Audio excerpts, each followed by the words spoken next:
श्री गणेशाय नमः। हर हर महादेव। इंद्र द्वारा काम का स्मरण, उसके साथ उनकी बातचीत तथा उनके कहने से काम का शिव को मोहने के लिए प्रस्थान। ब्रह्मा जी कहते हैं, नारद, देवताओं के चले जाने पर दुरात्मा तारक दैत्य से पीड़ित हुए इंद्र ने कामदेव का स्मरण किया। कामदेव तत्काल वहां आ पहुंचे। तब इंद्र ने मित्रता का धर्म बतलाते हुए काम से कहा, मित्र,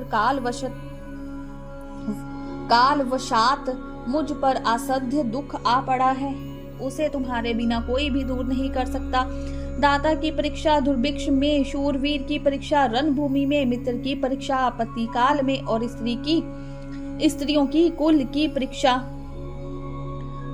पति के असमर्थ हो जाने पर होती है। तात संकट पड़ने पर विनय की परीक्षा होती है और परोश में सत्य एवं उत्तम स्नेह की, अन्यथा नहीं। यह मैंने सच्ची बात कही है। मित्रवर, इस समय मुझ पर जो विपत्ति आई है उसका निवारण दूसरे किसी से नहीं हो सकता, अतः आज तुम्हारी परीक्षा हो जाएगी। यह कार्य केवल मेरा ही है और मुझे ही सुख देने वाला है, ऐसी बात नहीं, अपितु यह समस्त देवता आदि का कार्य है, इसमें संशय नहीं है। इंद्र की यह बात सुनकर कामदेव मुस्कुराया और प्रेम पूर्ण गंभीर वाणी में बोला।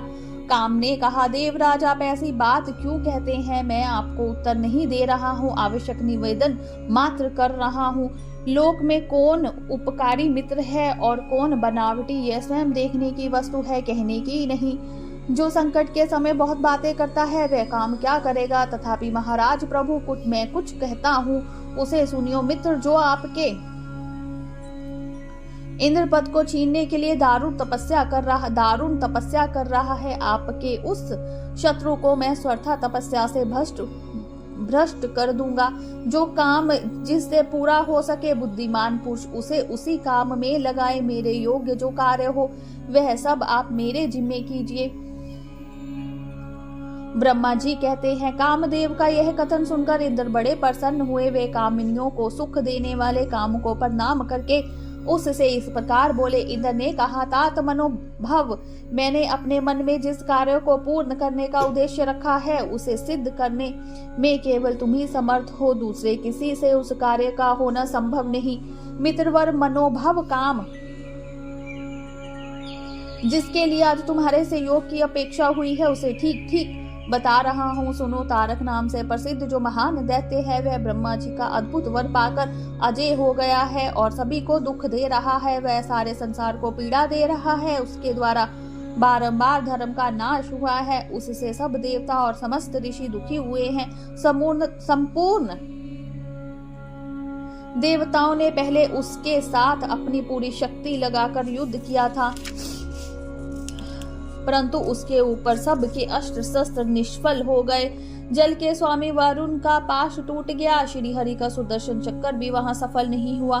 श्री विष्णु ने उसके कंठ पर चक्कर चलाया, किंतु वह वहां कुंठित हो गया।